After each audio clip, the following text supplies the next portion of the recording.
eventually die. And that can very well be applied in the carnal sense. But you got to remember, there's a spiritual overtone to the scriptures. And that spirit is the spirit of prophecy, if you will. Again, it says, is there not an appointed time to man upon the earth?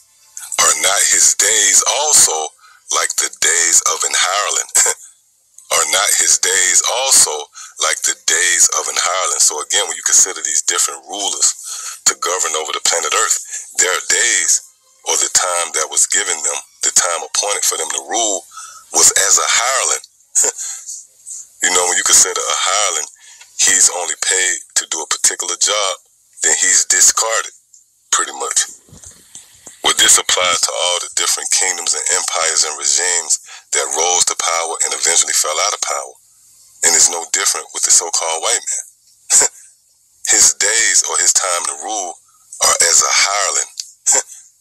So again, he's nothing more than a prop. You know, his kingdom, this current beast system that governs over the planet Earth, is nothing more than a scene in this drama.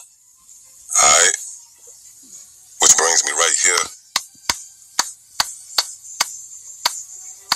to the book of Job, the 20th chapter. And starting at the 4th verse, it says, knowest thou not this of old, since man was placed upon earth, that the triumphant of the wicked is short? That the triumphant of the wicked is short. The wicked obviously being the so-called white man. Now, when you go into this word triumphant, it pretty much translates to rejoicing or singing.